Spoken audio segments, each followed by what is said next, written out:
El Instituto Mexicano de la Radio presenta Hoy por ti, mañana por mí, Cultura de la Discapacidad. Un programa del Observatorio de Medios, con Regina Santiago.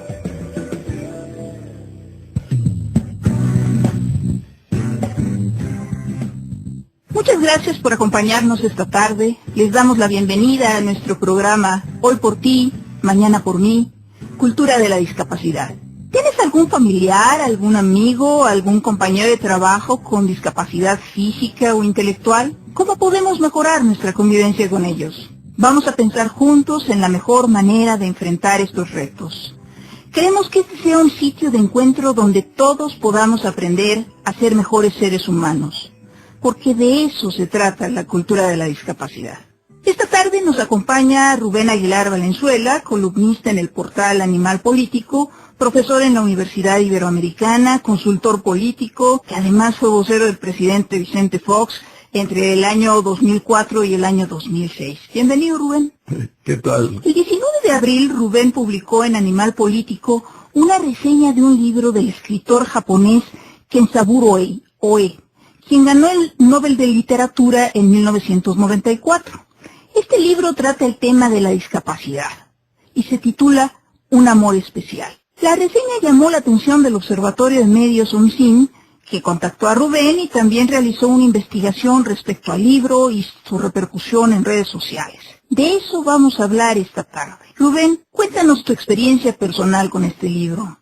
¿Por qué le dedicaste tu columna de Semana Santa? Bueno, a mí Oe, este premio Nobel, siempre me ha impresionado mucho. Es un literato de una enorme belleza en el lenguaje, muy directo, muy claro y al mismo tiempo con una manera muy contundente, muy breve de plantear las frases, y al tiempo también toda una como idea de la vida. Es claramente un humanista crítico, pero un hombre que está siempre en sus obras pues buscando como el sentido de las cosas, de las personas. Y en particular este texto que lo hace tratando la historia de la familia, de su familia, de él, su mujer, sus hijos, en relación con Hikari, su hijo mayor, que tiene una profunda discapacidad intelectual, que nació en 1963. Tiene hidrocefalia, ¿no? Hidrocefalia, sí. Y el texto es extraordinariamente bello. Es sin ningún tipo de pudor plantea su propia situación, plantea las dificultades que tuvieron como familia para enfrentar esta situación, y al mismo tiempo lo que esta situación les ayuda o les ha ayudado para valorar la vida, para valorar la familia, para valorar la relación con los demás. Y a mí me parece, como en el texto, como se plantea, pues que es un ejemplo formidable de este premio Nobel de Oe y su familia, su mujer, sus hijos, de cómo enfrentar un problema en casa, un problema de discapacidad, pero enfrentarlo sin una situación de lástima, de autoflagelación, de victimización, sino a enfrentar esa realidad y al mismo tiempo, aunque parezca como fuerte la palabra, como de gozar de eso, como un don que se te dio en la vida y que te permite ver otros ángulos y otras maneras al tener esta realidad en tu familia. Fíjate, Rubén, que bueno, pues a mí en lo personal, tu comentario pues me abrió un mundo muy especial porque, bueno, pues como todo buen comentario, lo que hizo fue generarme muchas preguntas, generarme la inquietud por conocer muchísimo más del texto. Entonces, bueno, ahora tenemos todas las posibilidades de googlear y entonces aparecen un montón de cosas muy interesantes. Lo que yo descubrí ya en la investigación para el observatorio fue que este es un texto que ha sido retomado por muchísimos blogs y que ha sido circulado también en redes sociales, y que la gente se tomó el trabajo de copiar el primer capítulo, o sea, transcribirlo y hacerlo circular. Entonces eso me parece sensacional. Bueno, yo, si me permiten, voy a tomar un párrafo del primer capítulo que nos habla sobre la invitación que le hacen a Kenzaburo Oe para dar una conferencia sobre discapacidad. Entonces, él explica justamente cómo recibe esta invitación y cómo él, que generalmente no quiere tomar este tipo de invitaciones, pues sí se engancha con esto por la forma en que le hacen el planteamiento y por lo que le hace sentir la invitación. Entonces, lo que nos dice Kenzaburo Oe en este primer capítulo es: no es sorprendente que aceptara participar y enviara un resumen de lo que me proponía decir. Ya había reflexionado un tanto en las cuestiones planteadas por M. En primer lugar, ¿por qué una sociedad que excluye a esa parte de sí misma, que es la de la discapacidad, puede ser considerada una sociedad débil y frágil? A un nivel más personal, imagino un ejemplo muy concreto de lo que le sucede a una sociedad que excluye a sus ciudadanos con discapacidad, preguntándome cómo nos habríamos vuelto nosotros, los Oe, si no hubiéramos hecho de Hikari un miembro indispensable de nuestra familia. Imagino una casa sin alegría, en la que soplarían frías corrientes a través de las grietas dejadas por su ausencia, y después de su exclusión, sería una familia con unos vínculos cada vez más débiles. En nuestro caso, sé que solo gracias a que incluimos a Hikari en la familia, conseguimos capear nuestras diversas crisis, tales como el gradual declive mental de mi suegra. Este es un párrafo, nada más, pero yo creo que condensa mucho de lo que tú plasmaste en el artículo y lo que tú nos estabas platicando. Sí, a mí me parece probablemente nunca imaginamos, o se imagina poco también, que un personaje, un premio Nobel de la literatura como Oe de 1994, pues no debería de enfrentarse o no se enfrentan a este tipo de problemas, que estos tipos de problemas de las discapacidades pues ocurren en otros lados, no le ocurren a los grandes, ¿no? Y en ese sentido me parece tremendamente humano y muy enriquecedor que él haya querido compartir su experiencia con los grandes públicos, sabiendo que como premio Nobel lo va a leer muchísima gente. Él tiene el primer libro que hizo sobre la relación con su hijo. El hijo nace en 63, es de 64, y a partir de ahí ha hecho 4, 5, 6 libros relacionados con esta temática, donde Hikari es como el personaje central de alguna manera. Y en este esfuerzo tuyo, en este programa de crear cultura a favor de saber manejar el hecho de la discapacidad, yo no lo llamaría ni problema, es una realidad, es un hecho, una condición de manejar esta condición. Pues el aporte de una persona como este premio Nobel, que tiene esa realidad en su casa, que la valora como el texto que tú acabas de presentar, pues es una invitación a todos de que tenemos que cambiar nuestra mentalidad en razón a la situación de la discapacidad, que es parte de la propia estructura de la sociedad, que tenemos que ser mucho más abiertos a comprender esta situación, y a los que están en esta situación, a verlos exactamente igual que a nosotros, con la misma condición y la misma dignidad de persona, y en razón de eso, pues ampliar nuestra cultura, ampliar nuestro horizonte en términos de inclusión de todos, porque ellos también nos hacen más ricos y nos hacen más humanos. Ese es el punto, Rubén. Qué bueno que lo tocas. Y bueno, o sea, Kenzaburo Oe, en alguna otra parte de este libro, también lo que señala es que la lástima es una forma de discriminación terrible, e inclusive, o sea, señala que esa lástima puede conectar con lo que hacían los nazis precisamente con la gente con discapacidad, que es apartarla, que es justamente, o sea, señalar que ahí sí todos tenían que ser iguales, pero igualmente superiores de la raza aria. Si no pertenecías a ese grupo, entonces ahí es donde venía toda esa discriminación, segregación, y bueno, en el caso extremo, pues la exterminación. Y la lástima no construye nunca. Lo que nos piden las personas que tienen un problema de discapacidad es exactamente que las valoremos igual, que las tratemos igual que tratemos a cualquier persona. No hay que hacer una excepción en ese sentido, porque hacer la excepción es violentar su dignidad y su condición de persona. Me parece que unido a eso está también el hecho de la victimización. La victimización no construye tampoco, es una manera de lamentarse también, y ninguna de las dos construye. Solo construye el amor, solo construye la posibilidad de considerar considerarnos exactamente hombres y mujeres iguales en nuestra condición de dignidad. Y diría por qué en la Semana Santa en particular quise publicar esa reseña, porque yo como creyente pienso que esa semana nos debe de ayudar a pensar, a reflexionar. Pienso que en el fondo para mí significa mucho el hecho de que todas y todos somos hijos de Dios. Eso es muy importante, Rubén. Y bueno, me comentabas también alguna experiencia que tuviste en Nicaragua, precisamente porque además el texto de Kensapuro E nos habla de una condición individual, pero también de la sociedad. Entonces, tú me comentabas también ¿qué pasó en Nicaragua? Sí, bueno, pues una pareja muy querida, Omar Cabezas, uno de los comandantes de la Revolución Nicaragüense, y Ruth Elizondo, tuvieron en los primeros años de la Revolución unos gemelos con síndrome de Down.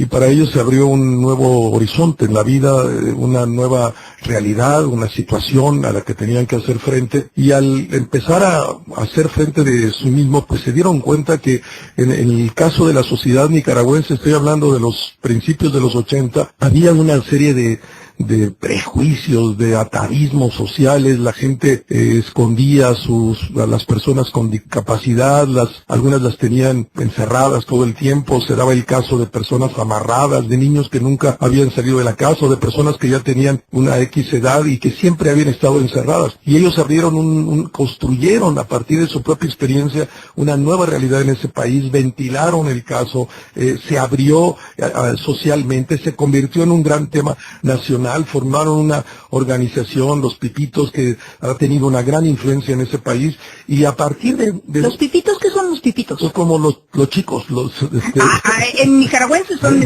sí, y en ese sentido, pues me parece que los dos han tenido una manera ejemplar de asumir esa condición, son como nos hace ver este texto de Un amor especial de Doé, de cómo él, su mujer y sus hijos manejan esa situación, que son un ejemplo de amor al otro y de amor a la vida, y que eso enriquece el mundo y lo hace mejor si cada quien es capaz. Una persona que tiene otra condición y está en una situación de desventaja, como pudiera ser una discapacidad, se convierte en objeto de nuestro reconocimiento, en la igualdad, en su condición más profunda de dignidad personal. Ahora, el texto de OE, según pude leer, te digo, es que realmente es riquísimo el descubrir lo que provoca en las redes sociales. Entonces la gente comenta mucho, y entonces, bueno, yo ya conozco el libro por los comentarios, ¿no? Desde luego lo tendré que conocer ya en directo, pero lo que señalaban es que no oculta los momentos difíciles, no oculta la parte tremenda, dramática de los enojos, de los momentos oscuros, ¿no? Toda la desesperación, de la crisis, ¿no? Y eso lo hace particularmente rico el texto. En ese sentido es un texto muy poco, vamos a decir, si se vale la palabra, es un texto muy poco pudoroso, o sea, expone toda la realidad, y abre toda la situación que él en lo personal le significó esa realidad o esa condición de su hijo, lo que implicó para su mujer, para los hijos, y encontrar, pero al tiempo te enseña cómo se fueron ellos educando también en manejar esta situación, cómo fueron creando una nueva manera que superaba lo que ellos consideraban al principio un drama, una dificultad, y pudieron vivir con ellos y diría gozar con esa realidad. Yo creo que eso es de las grandes riquezas, pero seguiremos platicando después del corte comercial. Escríbenos en Twitter, @onsi y @regi_Santiago. Estás escuchando Hoy por ti, mañana por mí. Cultura de la discapacidad. Continuamos. XEDTM, Radio Ciudadana, 660 AM. Instituto Mexicano de la Radio. IMER. ¿Sabes qué está pasando en México? Se está moviendo. Hoy ya funcionan 15.000 escuelas de tiempo completo, en las que los estudiantes aprenden materias como computación y música. Además, reciben una alimentación rica y nutritiva. También se han entregado 240.000 computadoras a estudiantes de Colima, Tabasco y Sonora. La meta es que todos los niños de México de quinto y sexto tengan una. Esto es Mover a México. Mover a México. Gobierno de la República. Este programa es público, ajeno a cualquier partido político. Queda prohibido el uso para fines distintos a los establecidos en el programa.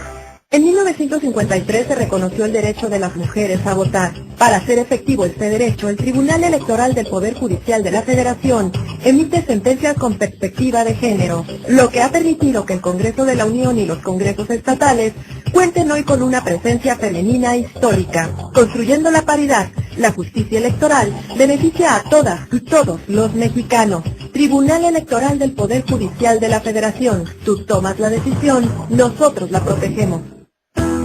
XEDPL, Radio Ciudadana, todas las versiones, 660 AM.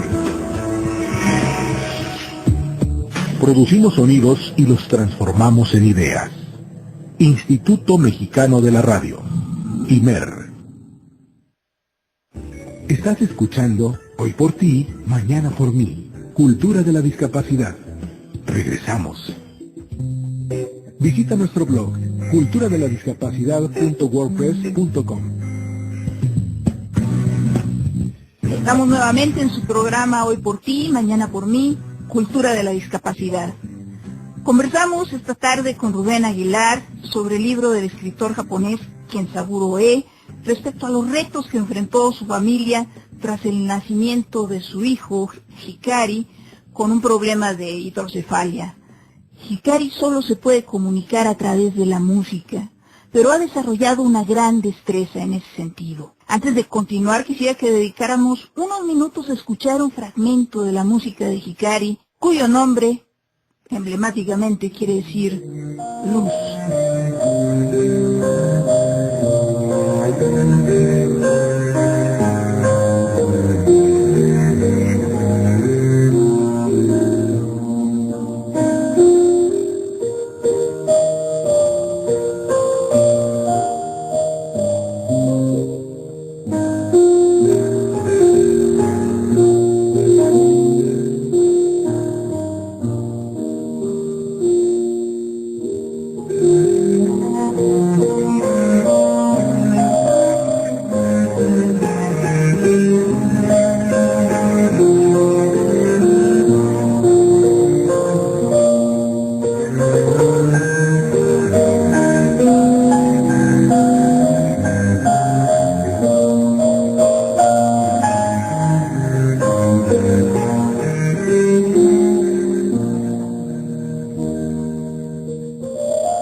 A mí me parece lo primero, y desde que leí el texto, este libro que estamos comentando, Un amor especial, que es un texto de 1998, pues fue esa búsqueda de todo ser humano de cómo comunicarse, de poder comunicarse, de interactuar con el otro. Bueno, ya eres comunicólogo, ¿no? Entonces, y en este caso, con esta discapacidad de Hikari, de luz, como tú decías muy bien, buscar un mecanismo de cómo comunicarse, cómo expresarse, cómo decir lo que quiere decir, o lo que surge de su propia interioridad y poderla expresar a los otros. Y eso me pareció como algo muy particular, muy fuerte, muy fuerte. Simbólico, sí, ¿no, sí. ¿no, Rubén? O sea, este poder de la música, o sea, este poder para conectarnos, ¿no? Sí. Que es un idioma universal. Universal, y que en razón de eso no requiere la palabra, esto que estamos haciendo tú y yo ahora, y que hay otras muchas maneras de comunicarse y poder conectar con los otros. En este caso, él de conectar con su padre o con sus hermanos o con su madre o con la sociedad, y en ese sentido encontrar un mecanismo de ir y venir, de expresar su sentimiento, que esto acabamos de oír en esa música, y en razón de eso, al expresar su propia interioridad, pues establecer contacto a través de la riqueza y el símbolo de los sonidos y la articulación de los sonidos de una X o Z manera como él lo construye, que es al final una manera de estarse comunicando en primer lugar con los seres más queridos, con su familia y después con el conjunto. Ya tiene 2 o 3 discos él, que recoge toda su música. Eso realmente es toda una historia que nos hace pensar, porque Hikari en un principio era el hijo de Kenzaburo E. Ahora también de repente ya podemos pensar en Kenzaburo E como el padre de Hikari, ¿no? Porque él ha desarrollado su propia música, su propia historia, y además lo que tú me contabas es la influencia de Hikari en la literatura de Kenzaburo E, porque sí, no es nada más un libro, sino no, son varios, ¿no? Son varios libros, y aprovecho para los que nos están oyendo y quisiera recomendar, si interesa para este caso, 3 de los libros de Kenzaburo Vamos Oe. a ver. Uno, el primero, que se llama Una cuestión personal, que es de 1964 y es al año de haber nacido Hikari. Otro que es el que estamos comentando, Un amor especial, de 1998, y otro, Dinos cómo sobrevivir a nuestra locura, que es un texto de 1969. Los 3, que acabo de mencionar, fue traducido al español en 2008. Una cuestión personal es una traducción del 2011. Un amor especial ya estaba traducido desde el 98. Entonces podemos acceder en las librerías a estos textos, o como tú lo pudiste hacer directamente también en el internet. Y yo sí pienso que no solo es la formidable manera de escribir de Oe, sino también la profundidad de su pensamiento, y en particular la manera que nos comparte la relación con su hijo, y yo recomendaría mucho estos textos. Estoy seguro que nos pueden cambiar o ayudar a cambiar nuestra concepción incluso de la vida, diría. Bueno, Rubén, déjame confesarte que al leer tu texto, no pude evitar recordar, bueno, pues que tú eras el vocero, que siempre, es más, así se titula un poco tu columna, lo que el presidente quiso decir, ¿no? El vocero del presidente Fox. Y entonces me vino a la memoria justamente una imagen muy fuerte para mí, que fue aquel debate en el que participó Fox como candidato, y que también tenía déjame recordar al candidato, en este momento se me está olvidando el apellido del candidato que tiene poliomielitis y que debatió con Fox.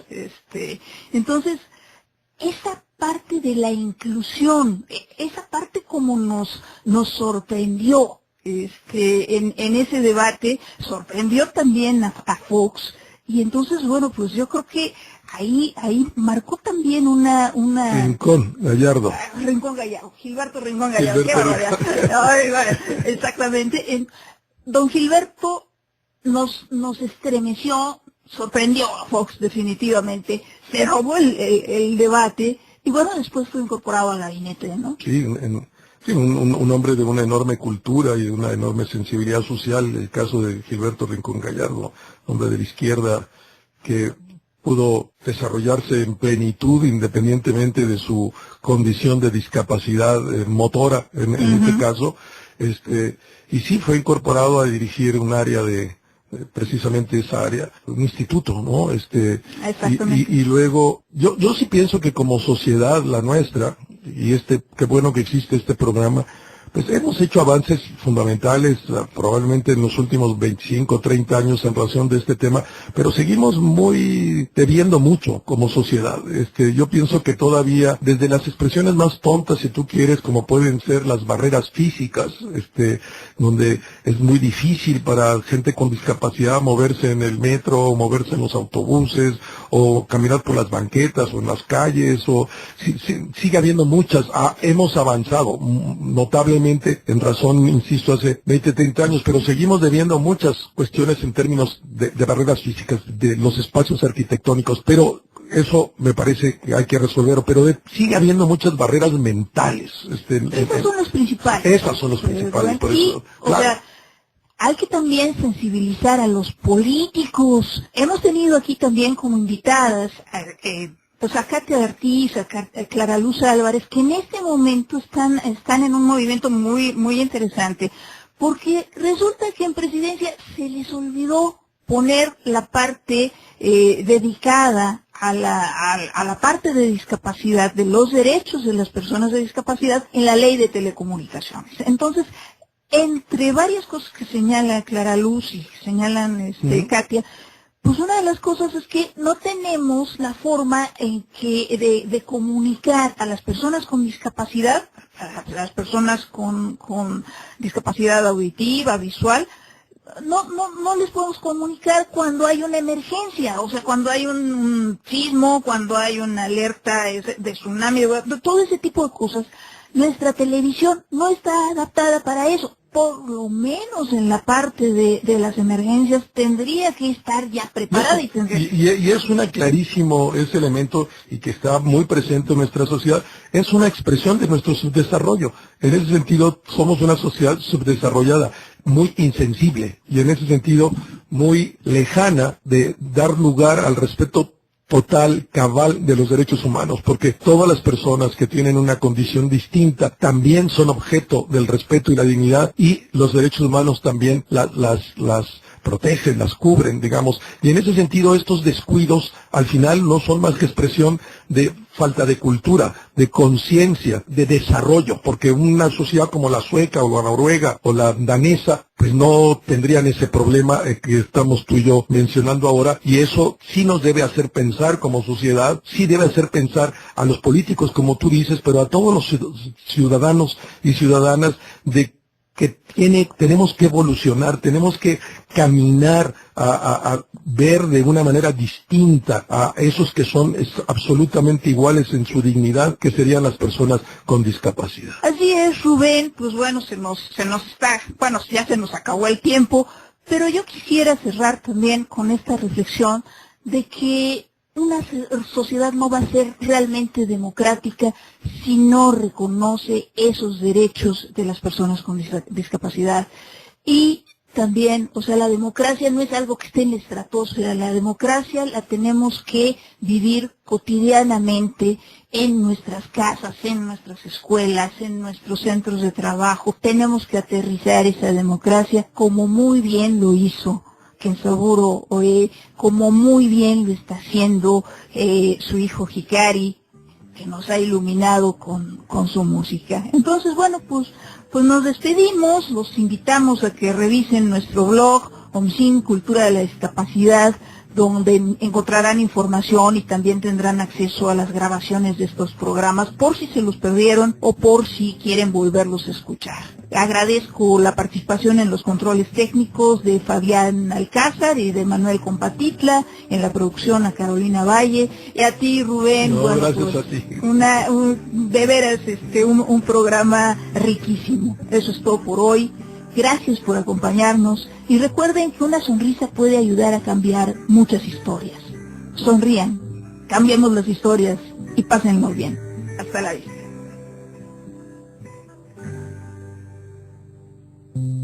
Correo electrónico, cultura de la discapacidad omsin@gmail.com. Hoy por ti, mañana por mí. Cultura de la discapacidad. Esto fue una producción del Instituto Mexicano de la Radio en colaboración del Observatorio de Medios, OMSIM. IMER, Radio Pública a su servicio.